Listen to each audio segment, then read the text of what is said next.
শ্রীমদ্ ভগবদ্গীতা অনুবাদ স্বামী রাম সুখদাস 15তম অধ্যায়ের 3য় শ্লোক।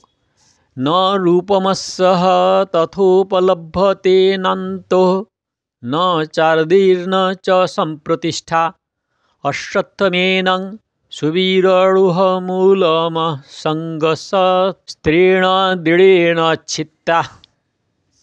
এই সংসার বৃক্ষের যেরূপ রূপ দেখা যায়, বিচার করলে তেমন উপলব্ধ হয় না, কারণ এর আদি অন্ত বা স্থিতি কিছুই নেই। তাই এই সুদৃঢ় মূল জগৎ সংসার রূপ অশ্বত্থ বৃক্ষকে দৃঢ় অনাসক্তিরূপ শস্ত্রের দ্বারা ছেদন করে। ব্যাখ্যা: ন রূপমস্যঃ তথোপলভ্যতে। এই অধ্যায়ের প্রথম শ্লোকে সংসার বৃক্ষের বিষয়ে বলা হয়েছে, যে লোকে এই অব্যয় ও অবিনাশী বলে এবং শাস্ত্রেও বর্ণনা করা হয়েছে। যে সকাম অনুষ্ঠান করলে ইহলোক পরলোকে বিপুল ভোগ প্রাপ্ত হওয়া যায়, এই কথার ইহলোকে এবং স্বর্গলোকে সুখ, রমণীয়তা এবং স্থায়িত্ব আছে বলে মনে হয়। এই জন্য অজ্ঞান ব্যক্তিরা কাম ও ভোগাদি পরায়ণ হয় এবং এর থেকে বড় আর কোনো সুখ নেই। তাদের এরূপ দৃঢ় ধারণা হয়। যতক্ষণ জগতে তাদাত্ম্য মমতা এবং কামনার সম্বন্ধ থাকে, ততক্ষণ এইরূপ প্রতীয়মান হয়। কিন্তু ভগবান বলেছেন, যে বিবেক বুদ্ধির দ্বারা সংসারের থেকে পৃথক হয়ে, অর্থাৎ সংসার থেকে সম্পর্ক ছেদ করে দেখলে তার যেরূপ আমরা এখন মেনে নিয়েছি তেমন উপলব্ধ হয় না, অর্থাৎ এটি অবিনাশী এবং দুঃখরূপ বলে প্রতীত হয়। নান্তো ন চারদীর্ণ চ সম্প্রতিষ্ঠা। কোনো বস্তুর আদি, মধ্য এবং অন্তের জ্ঞান দুভাবে হয়, দেশকৃত এবং কালকৃত। এই জগৎ কোথা থেকে শুরু এবং কোথায় আর অন্তই বা কোথায়? এইরূপ জগৎ সংসারের দেশকৃত অর্থাৎ আদি, মধ্য এবং অন্তের ঠিক নেই। আর কবে এর আরম্ভ হয়েছে, কতদিন থাকবে এবং কবে এর শেষ হবে, এইরূপ জগতের কালকৃত, আদি, মধ্য এবং অনন্তেরও ঠিক নেই। মানুষ কোনো বিশাল প্রদর্শনীতে নানা রকম বস্তু দেখে মুগ্ধ হয়ে ঘুরে বেড়ায়, তার আদি এবং অন্ত জানতে পারে না। সেখান থেকে বাইরে এলে তবেই সে তার আদি অন্ত জানতে পারে।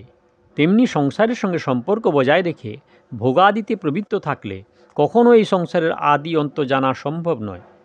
জগৎ সংসারের আদি অন্ত জানার জন্য মানুষের যে শক্তি, সামর্থ্য, ইন্দ্রিয়, মন, বুদ্ধি আছে, সেইগুলি সবই জগতের অংশ। নিয়মই হলো যে কার্য তার কারণে বিলীন হতে পারে, কিন্তু তাকে জানতে পারে না। মৃত্তিকা নির্মিত কলস যেমন পৃথিবীকে নিজের মধ্যে ধরতে পারে না, তেমনি ব্যষ্টি, ইন্দ্রিয়, মন, বুদ্ধি এবং সমষ্টিগত জগৎ এবং তার কার্যকে পুরোপুরি জানতে পারে না।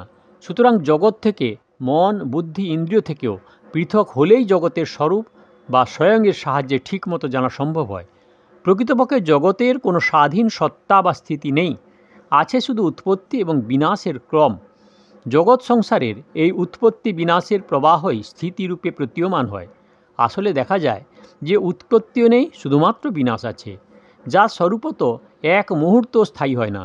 সেই জগতের প্রতিষ্ঠা স্থিতি কেমন? সংসারের সঙ্গে নিজে থেকে মেনে নেওয়া সম্পর্ক পরিত্যাগ করলেই নিজের জন্য সব কিছুর অন্ত হয় এবং প্রকৃত স্বরূপ অথবা পরমাত্মাতে স্থিতিলাভ হয়ে যায়। শ্লোক নাম্বার 4।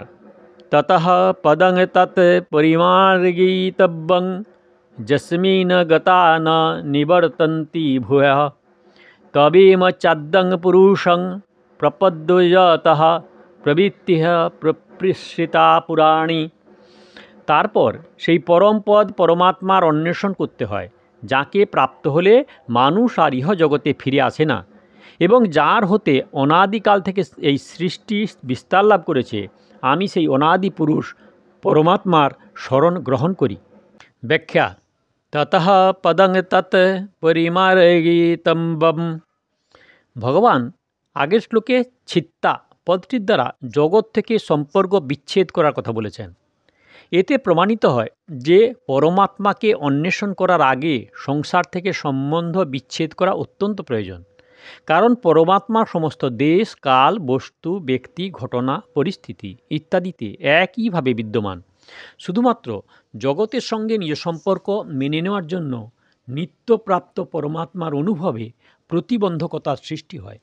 সংসারের সঙ্গে সম্পর্ক বজায় থাকলে পরমাত্মার অন্বেষণে শিথিলতা আসে এবং জপ, কীর্তন, সাধনা ইত্যাদি সব কিছু করলেও বিশেষ লাভ হয় না। তাই সাধকদের প্রথমে জগৎ হতে সম্পর্ক বিচ্ছেদ করাকেই প্রাধান্য দেওয়া উচিত। জীব পরমাত্মারই অংশ। সংসারের সঙ্গে সম্পর্ক মেনে নেওয়ার জন্য সে নিজ অংশী পরমাত্মার সঙ্গে নিত্য সম্পর্ক বিস্তৃত হয়েছে।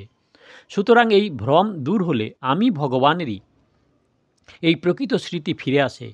তাই ভগবান বলেছেন যে সেই পরমপদ পরমাত্মার সঙ্গে আগে থেকেই নিত্য সম্বন্ধ বিদ্যমান, শুধু সেটিকে অন্বেষণ করতে হবে। সংসারকে নিজের বলে মনে করায় নিত্যপ্রাপ্ত পরমাত্মাকে অপ্রাপ্ত বলে মনে হয় এবং অপ্রাপ্ত সংসার প্রাপ্ত বলে পরিলক্ষিত হয়। তাই পরমপদ পরমাত্মাকে তৎপদের দ্বারা নির্দেশ করে ভগবান বলেছেন যে যে পরমাত্মা নিত্যপ্রাপ্ত তাকেই পূর্ণরূপে সচেষ্ট হয়ে অন্বেষণ করতে হয়। অন্বেষণ তাকেই করা হয় যার অস্তিত্ব আগে থেকেই আছে। পরমাত্মা অনাদি এবং সর্বত্র পরিপূর্ণ। সুতরাং এখানে অন্বেষণ মানে এই নয় যে কোনো বিশেষ সাধনার সাহায্যে তাকে খুঁজতে হবে। যে সংসার বা শরীর, পরিবার, অর্থ, সামগ্রী কখনো আপন ছিল না, নেই, হবেও না, তার আশ্রয় না নিয়ে যে পরমাত্মা সর্বদাই আপন, আপনাতে অবস্থিত এবং এখনও আছেন, তার আশ্রয় নেওয়াই হলো তার অন্বেষণ করা। সাধন ভজন করার সাধকদের পক্ষে অত্যন্ত প্রয়োজন, কারণ এর মতো ভালো কাজ আর নেই। কিন্তু সাধন ভজনের দ্বারা পরমাত্মাকে লাভ করব এইরূপ মনে করা ঠিক নয়, কারণ এইরূপ মনে করলে অহংভাব বেড়ে যায়, যা পরমাত্মা প্রাপ্তির পথে বাধাস্বরূপ। পরমাত্মা কৃপা দ্বারা লভ্য, কোনো সাধনা দ্বারা তাকে ক্রয় করা যায় না। সাধনার দ্বারা শুধু অসাধনের নাশ হয়, যা নিজেরই করা। তাই সাধনের তাৎপর্য হলো অসাধন দূর করা। যদি অসাধন দূর করার সত্যই অভিপ্রায় থাকে, তাহলে পরমাত্মাই কৃপা করে সেই অসাধন দূর করার শক্তি দেন। সাধকদের চিত্তে প্রায়ই এক দৃঢ় ধারণা থাকে যে যেমন উদ্দেশ্য করলে জাগতিক পদার্থগুলি প্রাপ্ত হওয়া যায়, তেমনি সাধনা করতে করতে চিত্ত শুদ্ধ হলেই পরমাত্মার প্রাপ্তি সম্ভব। কিন্তু প্রকৃতপক্ষে তা নয়, কারণ পরমাত্মা প্রাপ্তি কোনো কর্মের ফল নয়, তা সে কর্ম যত শ্রেষ্ঠই হোক না কেন। কারণ কর্ম যত শ্রেষ্ঠই হোক, তার আরম্ভ এবং শেষ থাকে। সুতরাং তার ফল কী করে নিত্য হবে? কর্মের ফলও যদি আদি অন্তবিশিষ্ট হয়, তাই নিত্য পরমাত্মা তত্ত্ব প্রাপ্তি কোনো কর্মের দ্বারা হয় না। আসলে ত্যাগ, তপস্যা ইত্যাদির সাহায্যে জড়ত্বের বা সংসার এবং শরীর থেকে শুধু সম্পর্ক ছেদন হয়ে থাকে, যা ভ্রমবশত মেনে নেওয়া হয়েছে। সম্পর্ক ছেদ হলেই যে তত্ত্ব সর্বদা সদা বিরাজিত নিত্যপ্রাপ্ত তা অনুভূত হয়, তার স্মৃতি জাগরিত হয়। সম্পূর্ণ উপদেশ শোনার পর অর্জুনও শেষকালে বলেছেন যে স্মৃতি লব্ধা, আমি স্মৃতি ফিরে পেয়েছি। বিস্মৃতি অনাদি হলেও তার অন্ত আছে। সংসারের স্মৃতি এবং পরমাত্মার স্মৃতিতে অনেক পার্থক্য আছে। জগৎ সংসারের যে স্মৃতি, তাতে বিস্মৃত হওয়া সম্ভব। যেমন পক্ষাঘাত হলে পঠিত বিদ্যার বিস্মৃতি হওয়া সম্ভব। অন্যদিকে পরমাত্মার স্মৃতি একবার জাগরিত হলে আর কখনো বিস্মৃতি হয় না।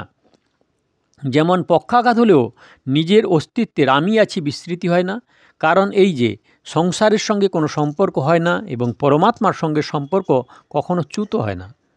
শরীর এবং সংসারের সঙ্গে আমার কোনো সম্পর্ক নেই, এই তত্ত্ব অনুভব করাই সংসারের বৃক্ষ ছেদন করা এবং আমি পরমাত্মার অংশ, এই প্রকৃত সত্যে স্থিত থাকাই পরমাত্মার অন্বেষণ করা। আসলে সংসার থেকে সম্পর্ক ছেদ হওয়া মাত্রই নিত্য প্রাপ্ত পরমাত্মা তত্ত্ব অনুভূত হয়।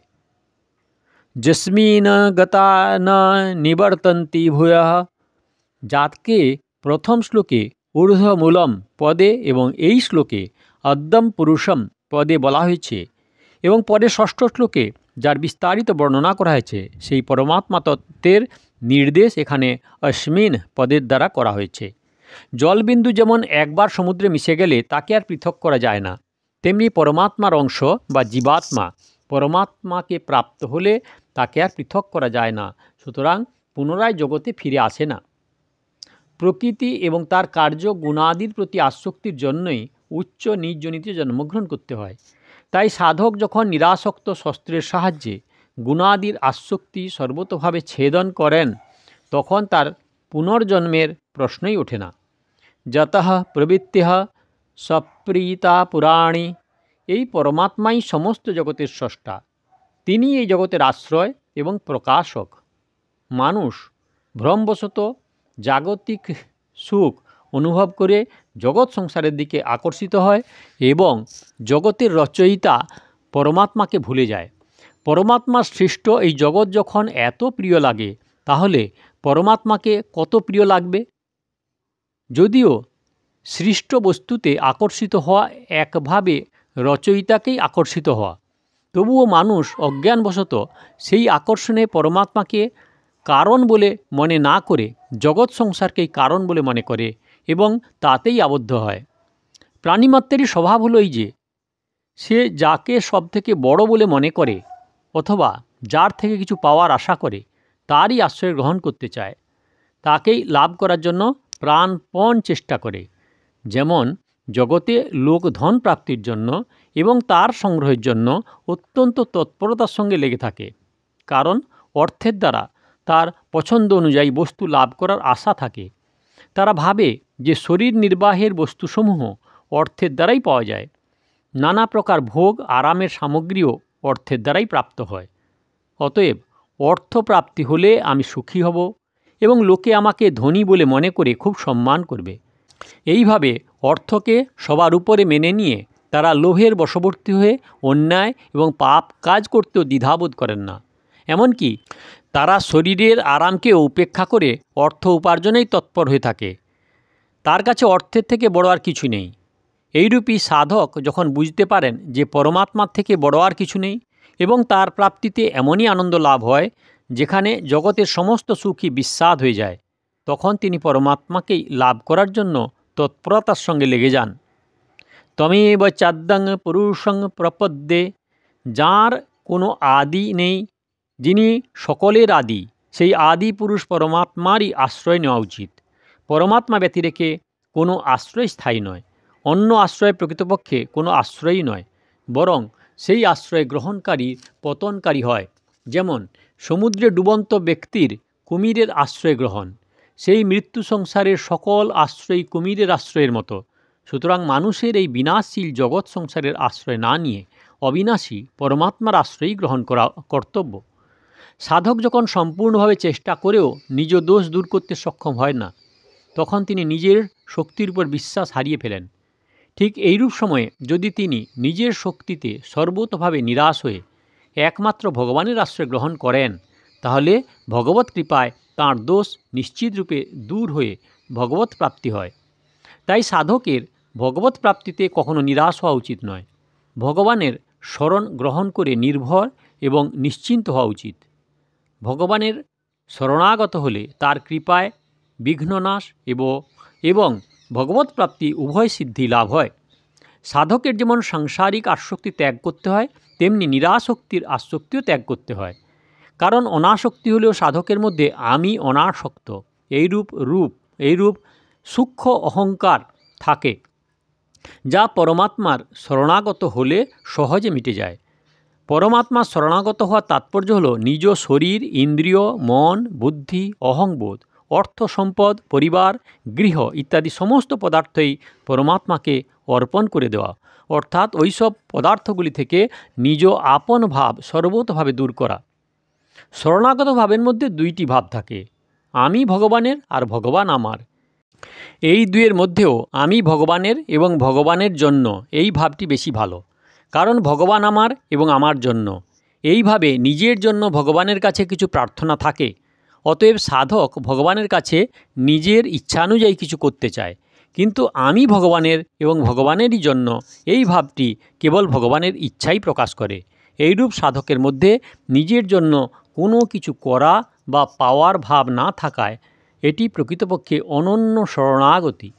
এই অনন্য শরণাগতির দ্বারাই তার ভগবানের প্রতি সেই অনির্বচনীয় এবং অলৌকিক প্রেম জাগরিত হয়, যা ক্ষতিপূর্তি এবং নিবৃত্তি রহিত হয়ে থাকে, যাতে নিজ প্রেমীর বা প্রভুর মিলনেও তৃপ্তি হয় না এবং বিরহেও অতৃপ্তি হয় না, যা প্রতি মুহূর্তে বৃদ্ধি পেতে থাকে, যাতে অসীম অপার আনন্দ, যার দ্বারা আনন্দদাতা ভগবানও আনন্দ পান।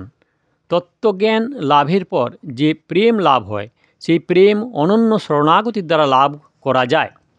এব পদটির তাৎপর্য হলো যে অন্যান্য সমস্ত আশ্রয় পরিত্যাগ করে একমাত্র ভগবানেরই আশ্রয় গ্রহণ করা উচিত। এইভাবে গীতায় মামেব এ প্রপদ্যন্তে তমেব শরণং গচ্ছ এবং মামেকং শরণং ব্রজ পদগুলিতে ব্যক্ত হয়েছে। প্রপদ্যে বলার অর্থ আমি শরণাগত। এখানে প্রশ্ন আসতে পারে, ভগবান কি করে বলেন যে আমি শরণাগত? ভগবান কি কারোর শরণ নেন? যদি নেন তবে কার? এর উত্তর হলো যে ভগবান কারোরই শরণ গ্রহণ করেন না, কারণ তিনি সবার উপরে অবস্থিত। শুধু লোক শিক্ষার জন্য ভগবান সাধকদের ভাষাতেই সাধকদের বলেছেন যে তারা আমি শরণাগত এইরূপ যেন চিন্তা করেন। পরমাত্মা আছেন আর আমি স্বয়ং আছি, এই দৃষ্টিতে আছে রূপে এবং পরমাত্মা সদাই বিদ্যমান। আমি সঙ্গে থাকাতেই আছে পরিবর্তিত হয়েছে আছিতে। যদি আমি রূপ একদেশীয় স্থিতিকে সর্বদেশীয় আছেতে লীন করা যায়, তাহলে আছেই থাকে, আছি থাকে না। যতক্ষণ স্বয়ংয়ের সঙ্গে বুদ্ধি, মন, ইন্দ্রিয়, শরীর ইত্যাদি সম্পর্ক রেখে আছি বজায় থাকে, ততক্ষণ ব্যভিচার দোষ বা ভিন্ন আকর্ষণ থাকায় অনন্য শরণাগতি হয় না। পরমাত্মার অংশ হয় জীব সর্বদা পরমাত্মারই আশ্রিত থাকে, কিন্তু পরমাত্মা হতে বিমুখ হয়ে যাওয়ায়, আশ্রয় গ্রহণের স্বভাব পরিত্যক্ত না হওয়ায় যে ভ্রমবশত বিনাশশীল জগতের আশ্রয় গ্রহণ করতে থাকে, যা কখনো স্থায়ী হয় না, তাই সে দুঃখ পেতেই থাকে। তাই সাধকের উচিত যেন সে নিজ প্রকৃতি সম্বন্ধ জেনে একমাত্র পরমাত্মারই শরণাগত হয়। 15 নম্বর অধ্যায়ের শ্লোক নাম্বার 3 আর 4 দয়া করে সাবস্ক্রাইব করবেন, লাইক করবেন, শেয়ার করবেন, কমেন্ট করবেন। আর গীতার শুরু থেকে দেখতে হলে কাকন বাসুতে ক্লিক করে ভিডিও দেখুন, আর আগের ভিডিওর জন্য দয়া করে অপেক্ষা করুন।